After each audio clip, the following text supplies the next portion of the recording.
We will read Propaganda, Battling for the Mind by Shelby Ostergaard. That was published in 2017. In this informational text, Shelby Ostergaard defines what propaganda is and explains how it influences people's beliefs and actions. She discusses several famous historical examples of propaganda and examines the impact that new technologies are having on the reach and sources of propaganda.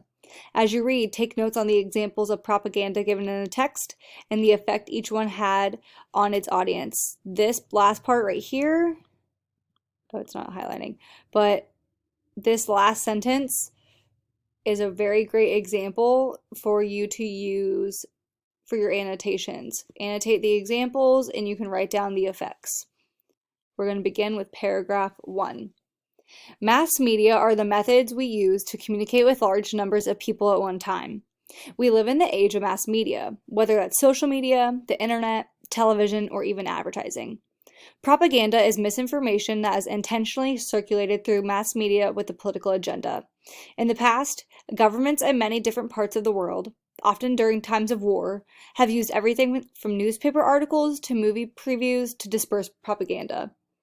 Propaganda has been used to encourage soldiers to fight under the worst conditions, to instruct civilians to ration their food during wartime, and to convince citizens to hate the enemy. This misinformation has taken form in political cartoons that depict a wartime enemy as animal-like, and in ads or posters that exaggerate the success of war effort. The authors of propaganda try to convey their political agenda through the messages embedded in their slogans, writing, or art. Propaganda is like a political advertisement with a shaky relationship to the truth. Think about more recent things that you've seen with propaganda, specifically more with COVID-19 or more well known as coronavirus. What have you seen on TV or the internet with that? What have you seen with now the election coming up and candidates trying to convince you of different things? Nazi Germany showcased the unbelievable power of propaganda. Hitler was a huge proponent of the use of propaganda, writing in Mein Kampf in 1926 that propaganda tries to force a doctrine on the whole people. Propaganda works on the general public from the standpoint of an idea and makes them ripe for the victory of this idea. After the Nazis seized power in 1933, Hitler quickly established a Reich Ministry of Enlightenment and Propaganda, headed by Joseph Goebbels. The ministry's mission was to ensure that Nazi ideas of racism, anti-Semitism, and anti-Bolshevism became popular in Germany. The Nazi message was communicated through art, music, theater, films, books, radio, educational materials, and the press. Through every medium of culture, the German people were assaulted by the message that non-Jewish German people represented a better race, that the Germans had suffered unfairly after World War I, and that this suffering was the fault of inferior races. Films portrayed Jews as rat-like creatures that infiltrated societies. Newspapers ran editorials and comics that supported this view. Later, as the Germans began to lose World War II, the Nazis used propaganda to convince ordinary Germans that they were actually still winning and that citizens should continue their support for the war effort. Nazis used propaganda extensively, but most governments used some form of propaganda. In both World War I and World War II, governments on both sides of the war ran propaganda campaigns to convince citizens to enlist. These campaigns misled citizens by downplaying the horror of war conditions, especially in World War I, and by emphasizing the evils of inhumanity of the enemy. In the decades following World War II, during what was known as the Cold War, both the Soviet Union and the United States ran extensive propaganda campaigns. Both countries sought to convince its citizens of the evil and hypocrisy on the other side. Both governments also sought to convince citizens that measures taken during the Cold War, such as the buildup of nuclear weapons, were worth it. The battle for people's minds is as old as history itself. Greek writers often complained of the lies told by their political rivals. In the late 1500s, after England defeated the Spanish Armada, Spain spread word of the exact opposite, that they had achieved a decisive victory over England. Propaganda has been a part of war for as long as humans have been able to spread information. But propaganda is not just a part of history books.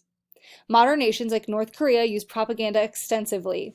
When the country suffered from extensive famine in the 1990s, the government produced posters that encouraged people to eat only 2 meals a day for its health benefits. Still, museums in North Korea teach visitors about American atrocities that never occurred. North Koreans are told that their leaders are revered around the world and that they live in the second happiest country in the world. In North Korea, access to the internet is restricted to ensure it is more difficult for citizens to access non-government media sources. Because of propaganda, a North Korean's understanding of history and the world today is radically different than a South Korean's understanding of those same things. I encourage you to research some of these examples that they are giving you. The ones from North Korea will really blow your mind on what people do not know. While governments have historically been responsible for most propaganda, sometimes corporations run campaigns that are similar to propaganda. Nonprofit organizations and political campaigns utilize techniques that are similar to propaganda, especially now that mass media has made it possible for them to reach huge numbers of people. This non-governmental propaganda can be anything making a photo go viral to using a blog to spread rumors about opposing political candidates. Anyone who intentionally spreads misinformation for political purposes is disseminating propaganda. New methods of mass communication make it possible for anyone to spread propaganda. The rise of the internet has made the creation of sharing propaganda easier than ever. Publishers who want to generate revenue from advertisements placed on their web pages can run news articles with provocative headlines and misleading or incorrect information. Open internet access and social media sharing can help this information spread quickly. Some of these websites are solely motivated by profit. Others are interested in spreading false information for ideological reasons. This phenomenon is often referred to as fake news. The placement of fake news on the internet can be haphazard or unplanned.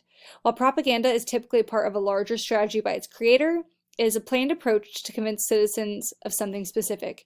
You've probably heard of fake news before, more in terms of President Trump using that, but fake news has actually been a thing even before he coined the term. Last paragraph. Leaders have always and will always battle for the minds of their citizens, or the minds of other people's citizens. The difference between propaganda and persuasion is that propaganda often doesn't fight fair in that battle. Although propaganda has historically been a neutral term, it has become more associated with manipulation in the 20th century. And while the propaganda of 100 years ago might have taken the form of cartoons, posters, pamphlets, and radio shows, propaganda messages are now conveyed through an increasingly wide range of media as new technologies have been invented.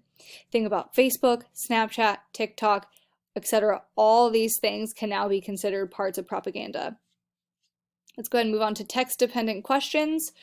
Question 1, Part A. Which statement expresses the central idea of the text? A. Propaganda is a form of persuasion that is only used to advance a government's political agenda and is most often spread through books and other print media. Propaganda often manipulates the truth to influence another person's actions or beliefs and is more easily spread today because of new technologies. C. Propaganda almost always leads to negative consequences for the people who use it because their audience eventually realizes that they have been intentionally misled. D. Propaganda is a useful way of communicating opinions to others and is only dangerous when it is used by people who aren't skilled at advertising or using mass media. I recommend for question 1 that you go back and reread part of page 1 and 2. That will help you eliminate at least some answer choices on that. Question 2, Part B. Which 2 details from the text best supports the answer to Part A? Again, I don't want you to miss that there are 2 details that you need to choose, so that means 2 answers, okay? Answer A. This misinformation has taken the form of political cartoons that depict a wartime enemy as animal-like, and ads or posters that exaggerate the success of a war effort. Paragraph 1. B. The Nazi message was communicated through art, music, theater, films, books, radio, educational materials, and the press. Paragraph 2. C. Propaganda has been a part of war for as long as humans have been able to spread information, but propaganda is not just a part of history books. Paragraph 4. D. In North Korea, access to the internet is restricted to ensure it is more difficult for citizens to access non-government media sources. Paragraph 5. E.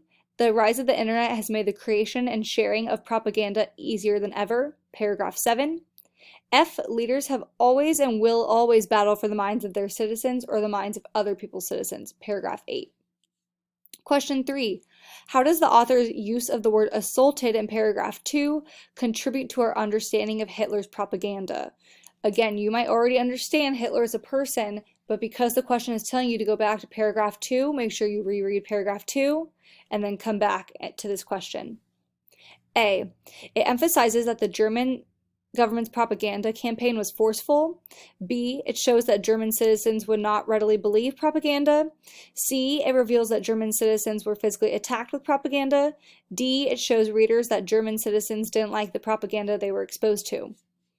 Question 4. Which statement best describes how the author develops her ideas about how propaganda was used during wartime? A, she argues that some countries use propaganda in more effective ways than others. B, she contrasts the use of propaganda during wartime with the purely positive ways it is used today. She gives examples of different countries' propaganda campaigns and their biased or inaccurate messages. She gives historical examples of wartime propaganda and offers advice on how a citizen can determine if they are being misled. Question 4, go back to that part in the text where the author starts talking about propaganda in wartime. Question 5, how does the author's discussion of North Korea's use of propaganda contribute to the development of ideas in the text? Paragraph 5. Again, remember, use in-text evidence for this, probably from paragraph 5, right where the question is telling you. For the discussion questions, you'll notice that there are 4. Just because there are 4 options does not mean you have to do more, so again, pick 2. Question 1. In the context of the text, why do people follow the crowd? Why do you think people readily believe propaganda? How have you been influenced by an advertisement or political campaign? Question 2. In the context of this text, how does war influence the use and content of propaganda? Why do you think it's important to a government to control the beliefs of citizens during a time of conflict? Don't even think about time of conflict for that. Think about maybe during a time of crisis right now, COVID-19. Question 3. In your opinion, when is it valuable to use the media to persuade people? How can we differentiate persuasion and propaganda? What impact can it have in our lives and on our society if we are not able to do this well? 4. In your experience, how can fear be used to manipulate? How can fear make people vulnerable to messages from influential leaders or messages that demonize another group of people?